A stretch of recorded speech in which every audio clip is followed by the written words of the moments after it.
Give her a round of applause. You can hear that. Woo.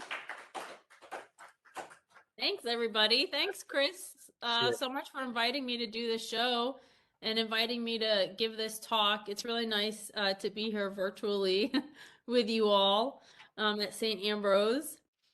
So like Chris said, I'm an associate professor at Kent State in Ohio, and my MFA is from the University of Iowa, where I graduated with Chris. I grew up in New Jersey, and my BFA is from Penn State University in Pennsylvania. And before I get started, I just want to say, if you have questions, Chris, should people just raise their hands and Yeah, or I'll should they moderate from just here. shout it out? Because I'm fine with answering questions throughout the talk if something is urgent, and then also we can do questions at the end too. Yes, either way. Oh, okay.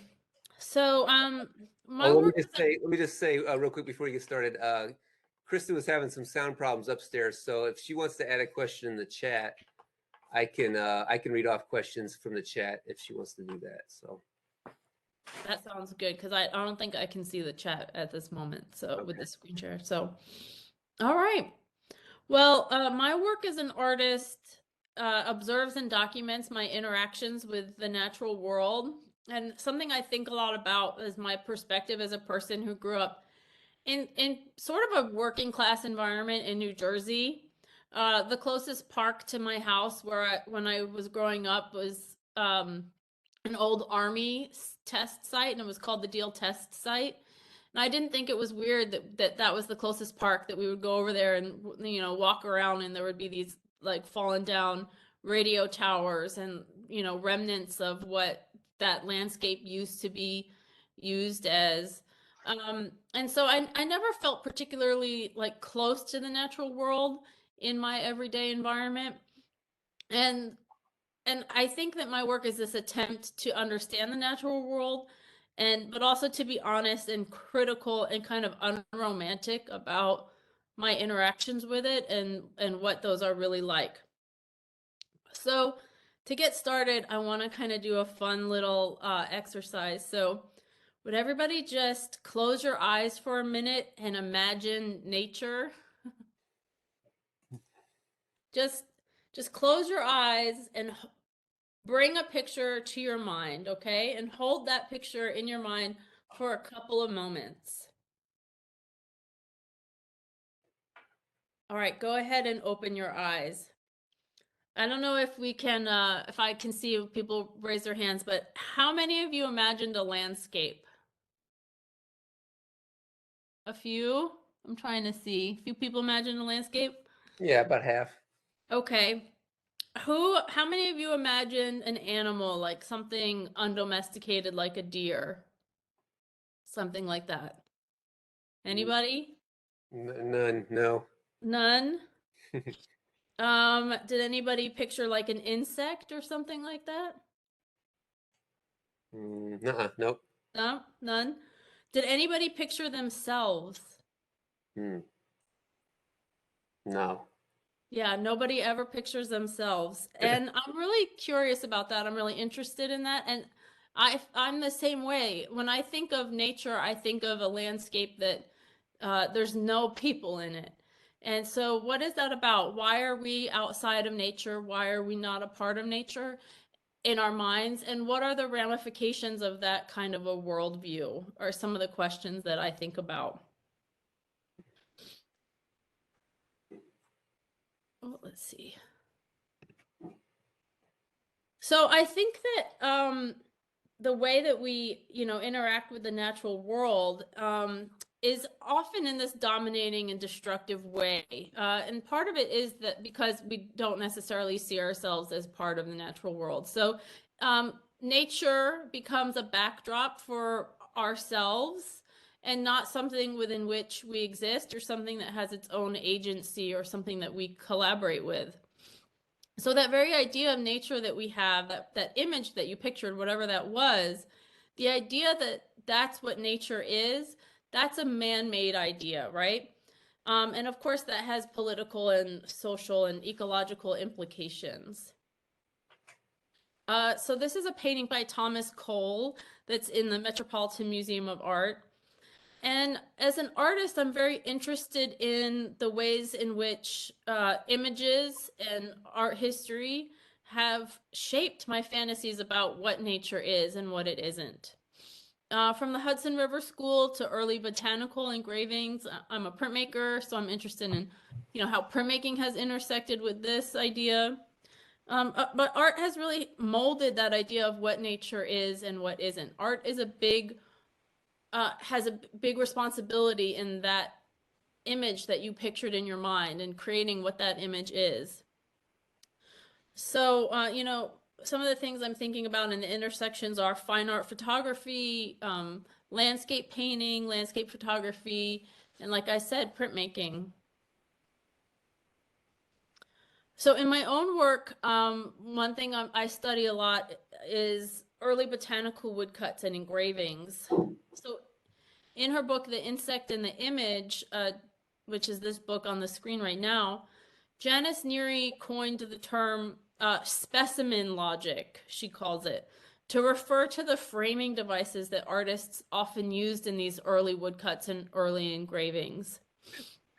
And that framing device, that specimen logic, is when an insect or a plant would be isolated on a page, freed from the rest of their environment, and rendered in like really stiff, exquisite detail. And that tendency to separate or classify and categorize the natural world, it really prevents a holistic or an ecological viewpoint, right? That would include interactions, it would include systems, it would say we can't separate out this thing from the rest of the environment that sustains it and that it interacts with on a daily basis. And I think we're just recently waking up to this idea that we exist within this vast entangled mesh, and that the system itself is something that is really important and nothing really exists in isolation. So in my work, one thing I think about a lot as an artist is how can I show the mesh? How can I show an environment? How can I show the idea of surroundings, of entanglement, of spaces between things, and kind of reject this idea of a subject on a page? So a lot of my recent installations or works on paper, people have said, one comment I've gotten is that the compositions are non-hierarchical. There's not a clear, subject, so to speak, centered on the page. So they are environments. So another thing I think about a lot is how before photography, printmaking was really the medium that was used by scientists and a lot of other citizens for the classification of species or for the ability to see something where you can't go there yourself, right? So when there wasn't photography, when there wasn't digital images, printmaking resulted in multiples. They could be distributed and people could experience, people in Europe, for example, could experience the flora and the fauna of the New World, so to speak. So this idea of how we experience landscapes or environments, how we can experience any place without ever leaving our homes, that's another thing that comes up again and again in my work. And I think, again, has to do with these interactions between the human and the non-human and how we experience landscape vicariously through images. And I'm also really interested in early photography. So this is a process, these are prints by Anna Atkins, who was an early photographer. Cyanotype is a process, it's a really simple early photography process where you coat paper in this photosensitive emulsion and then place an object on the paper in the sun, and it will burn a silhouette of that object into the paper, and then you rinse it and you're left with this gorgeous cyan blue backdrop with the silhouette of the object rendered in white on the page. So Anna Atkins was using this process to document the ecology of her time. She was working in the 17, 1800s, and she was her work was of interest to scientists as well as artists because of what she was doing. And in a way, I feel like I'm trying to do a similar thing. I'm trying to document what I see as kind of the ecology of my time. So in his book, Ecology Without Nature, Timothy Morton says, "It is in art that the fantasies we have about nature take shape and dissolve." Morton argues that in order to have a properly ecological worldview, we need to really get rid of this idea of nature altogether. That nature, that thing that you pictured, at the beginning of this talk in your mind, is a romantic idea. It's not reality, and it neglects to acknowledge that we ourselves are nature, and so are the things that we create. So a great example of this that I read about recently in the New York Times, and I thought, oh, this is a great example of this idea, I have to include it in my talk, is the Great Pacific Garbage Patch. So the Great Pacific Garbage Patch is a huge pile of garbage of mostly plastics and netting and toothbrushes and various things that exists in the Pacific Ocean about halfway between California and Hawaii. And there's something like 70,000 tons of garbage in this patch. And the New York Times reported that scientists studying it recently found that small sea creatures exist in equal number with the pieces of plastic in the patch. So it has become a floating island of, I can't even pronounce all these different species: dragon nudibranches, Portuguese man-o'-wars, other small surface-dwelling animals, collectively known as Newston. I don't know if I said that right, but and that the scientists studying it said that any large-scale removal of plastic from the patch could pose a threat to these inhabitants, some of which are becoming rare, and that this is now providing an ecosystem for them. So for better or worse, we as humans are interacting with the natural world, obviously. We're a part of an ecosystem, and it is far more complex than this is where nature starts and we end, or vice versa. And so I've been thinking a lot about this idea in my own work, that sometimes what is nature and what isn't nature, we think that's a very clear question, but it's not. So this brings me to my current project that's in the show called A Series of Entanglements. So for this project, I was really interested in exploring water and the natural spaces of my everyday life, specifically the Cuyahoga River. And the Cuyahoga River has played a significant role in the history of ecology in the United States. Its claim to fame is that it caught fire in 1969. The river itself caught fire because it was so polluted. And that set off a movement that eventually led to the founding of the EPA and the passage of the Clean Water Act. So that event really, that image of a river being on fire really grabbed the attention of the American people and led to some real change. And the Cuyahoga River is in much better health ecologically today than in the 60s or 70s, but it remains a significant point of interaction between humans and our environment. And so I walk along it every day. I walk along there. The campus, it goes right by campus. And I began to collect objects from the shores, from the edges, consumer plastics, abandoned fishing supplies, in addition to naturally occurring objects such as algae and stones, and using them to make cyanotypes and monotypes. So this is a photo that I took along the edge of the Cuyahoga River.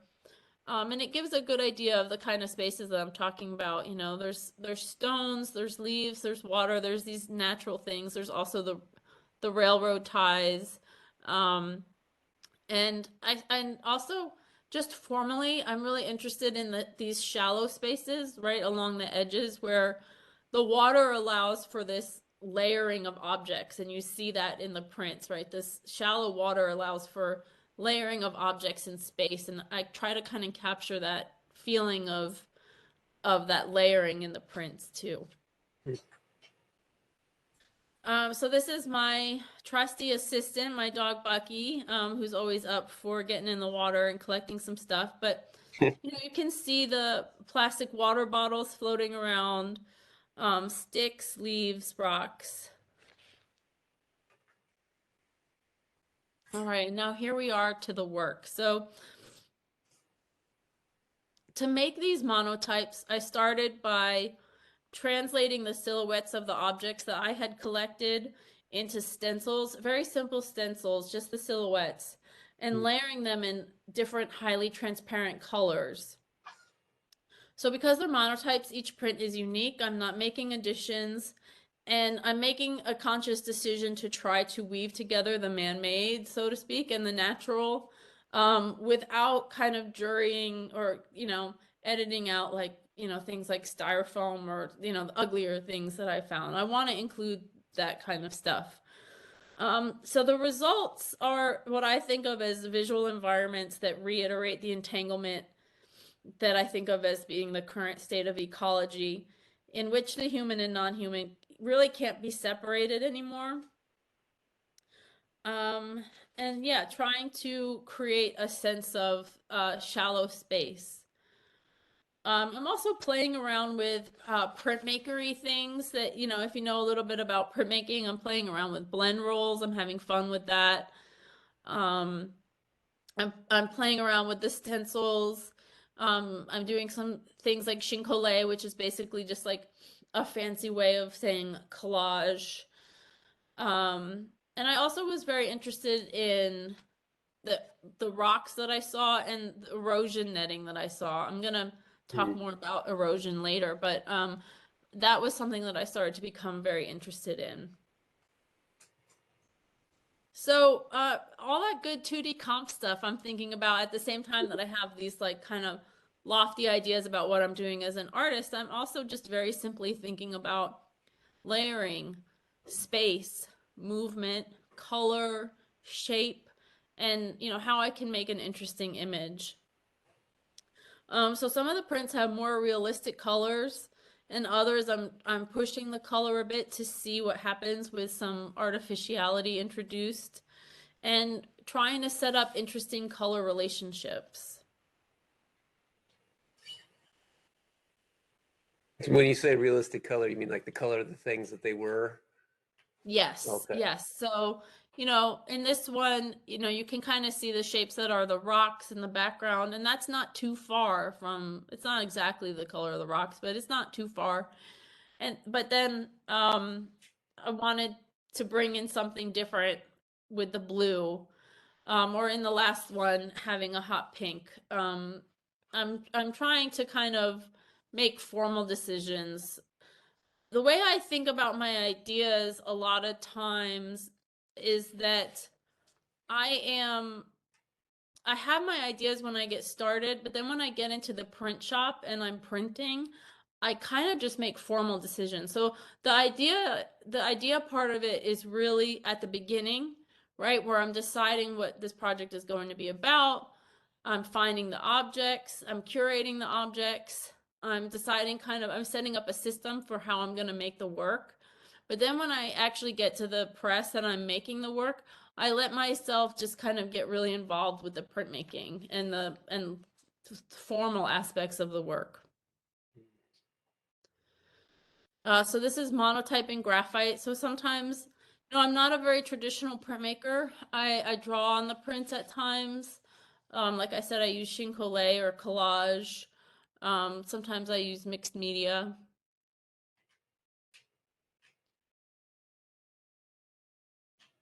And these are all, they're all run through the press multiple times, trying to build up texture and different colors and a lot of times it's kind of surprising the relationships that happen after getting run through the press, and I love that about printmaking. How are you making the stencils? I'm just laying objects down on Mylar and tracing it with a pencil and Mm, then cutting it out with an X-Acto knife. So mm, it's really basic.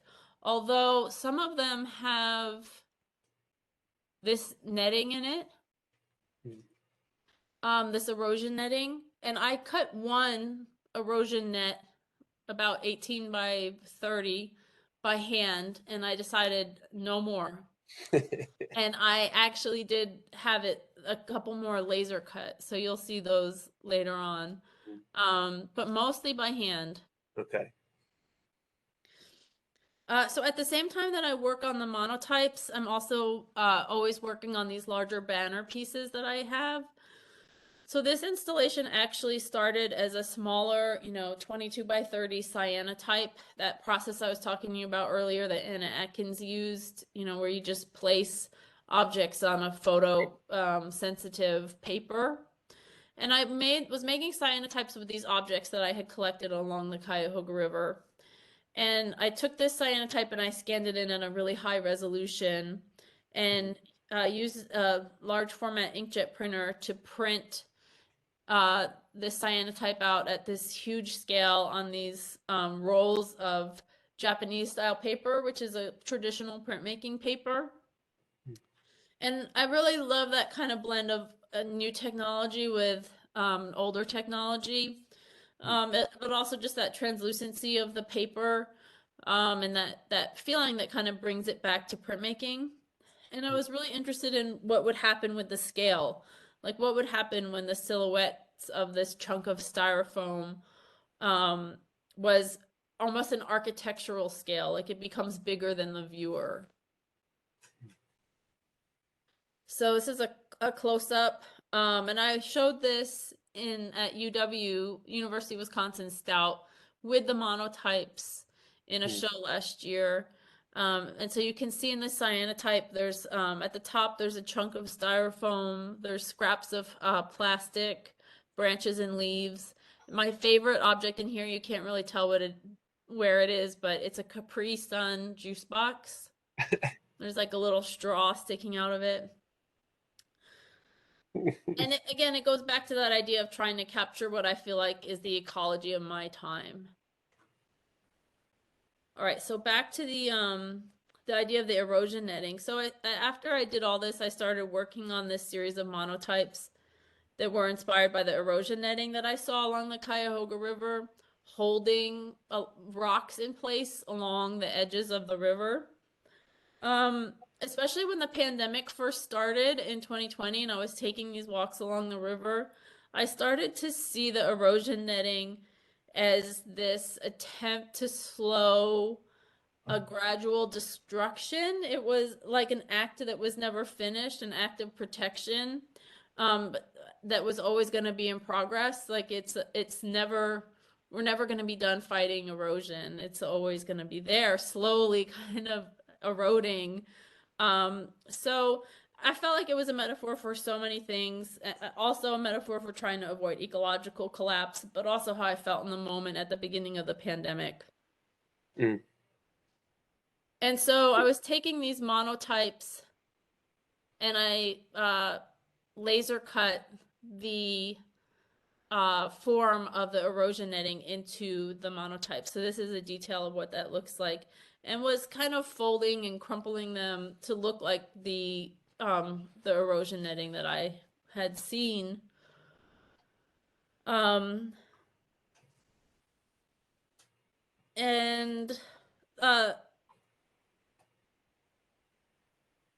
yeah. I didn't frame these. I'm interested in how sculptural they are, and I'm also interested in how kind of delicate they are. But they're also surprisingly strong too. Each one, even after it was laser cut, they were run through the press multiple times, and they hold up shockingly well because really thin Japanese style paper, even though it's very thin, it has these very long fibers Mm. that make it quite strong for how thin it is. So I'm going to end with this. So ultimately, as an artist, it's really important to me to remain adaptable.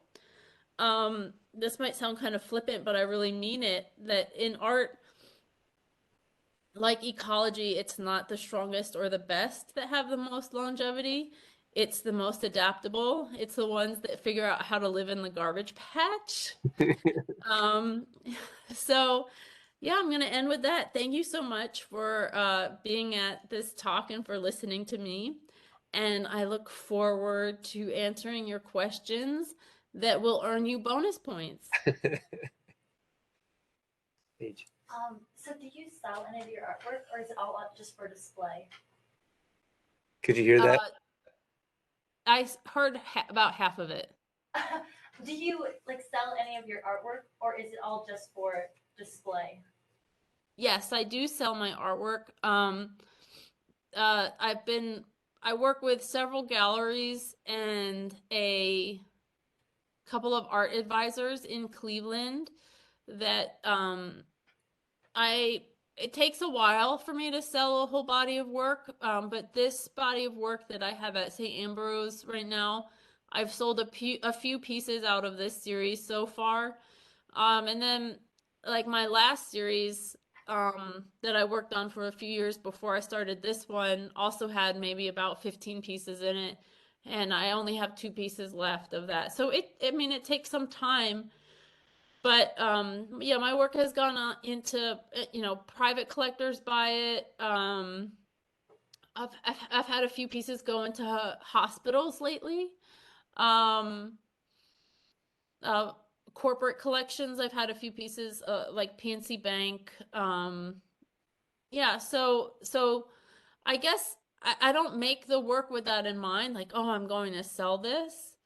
I make the work, with about ideas that I'm interested in. But miraculously, some of it does sell. Cool. I don't, to be clear, I don't make a living off of selling my work, but I do sell some. Supplements your salary as a teacher, as a professor. I it's nice when I break even on making the work and selling the work, right? Because it's a lot of time and a lot of expense and materials and framing and everything else. I probably do a little bit better than break even, but yes. Mhm. Good question. Good question. What else? Question? Yeah. Loud. Okay. For your larger pieces, do you print them all as one, or do you just print them in sections? I print them in 40-inch wide rolls. So I can print on the large format printer that we have at Kent State. I can print 40 inches wide by almost like however long. I mean, the rolls come in, I mean, I'm limited by the length of the roll. So I'm printing those, each you can see the 3 sections.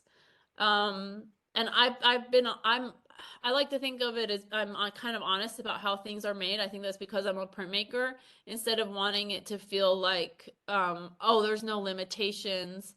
I'm interested in limitations. I think that comes from printmaking because we're always limited by like the size of the press and so it's always working within these limitations. So I think of the banners as being very honest about that. Like I can print 40 inches wide by however long. So each banner is 40 inches wide by maybe 12 feet tall. And I leave I try to meet them up, but like I said, I don't mind the gaps. I like the gaps, and I like that idea of like where they meet up, and how that happens. Um, so to your question of like, are they printed in sections? Yes, this is printed in 3 sections. So I scan it at a really high resolution. I split it, that huge image, I split into 3 strips, and then each strip I print. It takes over an hour to print each really long strip.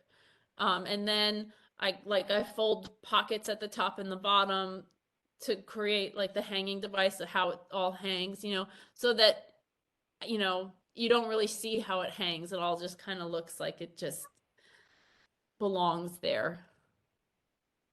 Cool. I have a question in the chat. Barbarian, one of our art majors, would like to know if you have any advice for their path to becoming a college art professor. That's a challenging question. Well, to become an art professor, you need to have an MFA. And then I would also encourage you to think about to look at where those jobs are posted and how many jobs there are each year. So like look at collegeart.org right now and look at if you go there collegeart.org and you look at jobs and you look at printmaking jobs, there's only going to be a couple. If you look at painting jobs, there's going to be a little bit more, or foundations jobs, there's going to be a little bit more, but there's still really only going to be a few. And when you think of each MFA program, you know, and there's dozens of MFA programs, and they're each graduating, you know, a handful of people a year every year. You really start to see that each one of those jobs has hundreds of people apply to it, and there's just not enough jobs for all of the people who are getting MFAs. So I hope that that doesn't sound discouraging, because it's certainly possible. I know people who get, and this is full-time jobs, and I certainly know people who have gotten them, and I have one, and I don't want to sound discouraging. It's certainly possible to go out there and get a full-time job as a college art professor teaching art. But the vast majority of people I know who are teaching art at the college level are adjuncts. And what that means is that they teach part-time.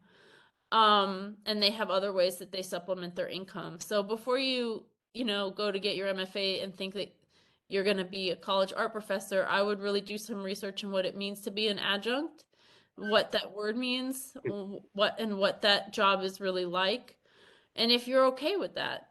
And if you're not okay with that, that's okay too. And think about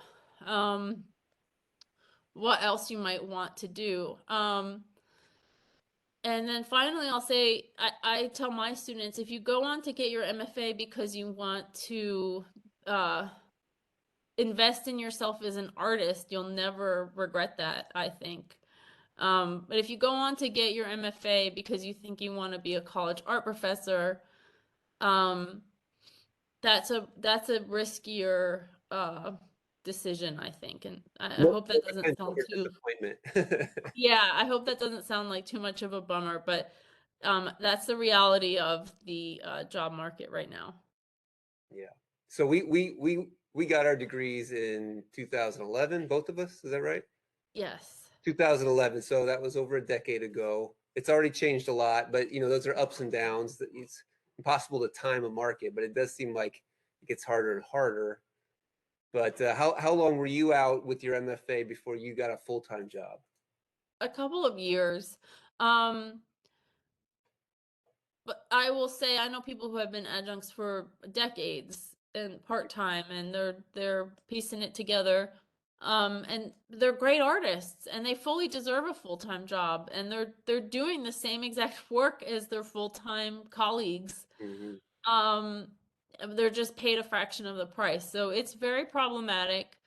It's a problem of the system. And yes, I think it does get harder and harder. Like, I think that when Chris and I entered the job market, I think it was probably the hardest that the job market had ever been. I mean, because the economy tanked in 2008, and they got rid of a lot of full-time tenure track jobs. Universities did. But then now things are even harder. Yes, they are. So yeah, it's a tough market out there. But you could be a savvy candidate as well. You can identify aspects of the field that are changing. You might represent an aspect of the field that's changing. So each person has to make that decision on their own. I agree. Yeah. Totally. Yeah. I can't advise anybody without knowing them really well. Like, and I send students to get their MFA all the time. I just tell them, don't pay to get your MFA. Yeah. Make sure you go somewhere that's going to pay you. Yeah. So make the best decision with an MFA program that you can for financial reasons. Okay, do you have any other questions in here? Any other questions? No? Good. For 5 points? 5 points. I'm just handing out 5 points here. That's right. Okay, Riley. I was just handing it out. I got one. We got one here. For one of the like the standard size pieces, how long from start to finish would that take about?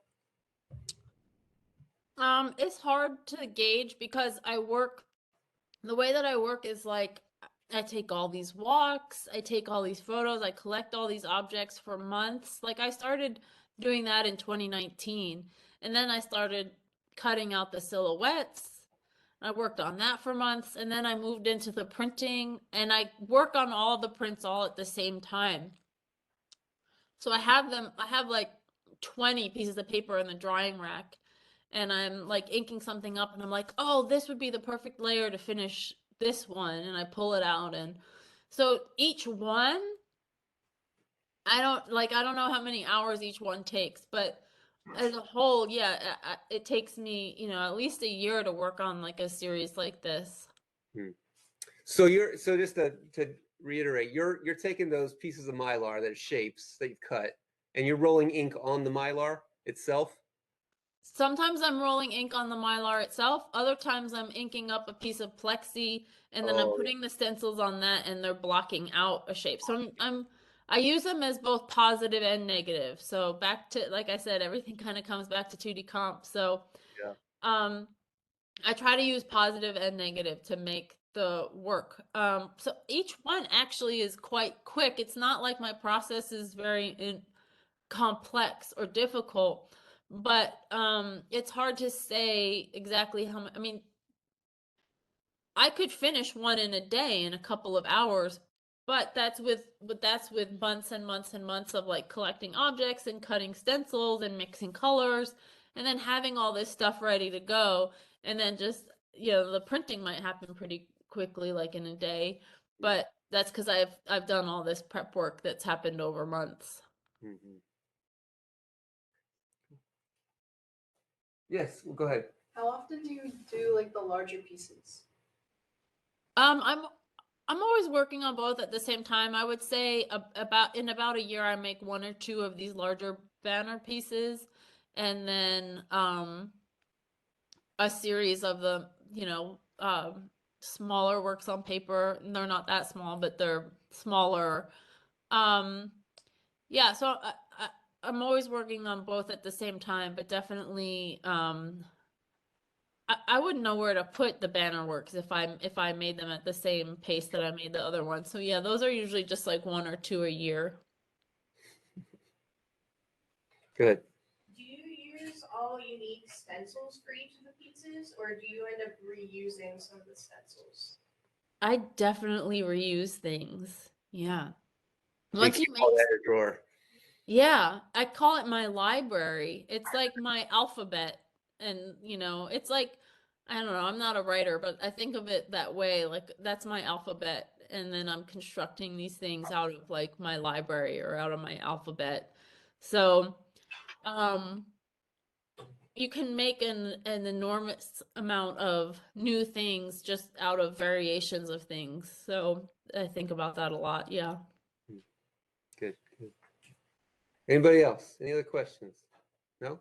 Okay. Taryn, thank you so much. That was a real pleasure.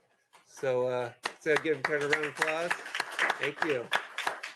The work looks great. I'm really glad to see it here, and I'm looking forward to coming back out and bringing it to you and getting back to Cleveland again. So Awesome. Thank you. Thanks, everybody. all right. Talk to you later. Thank you. Bye-bye.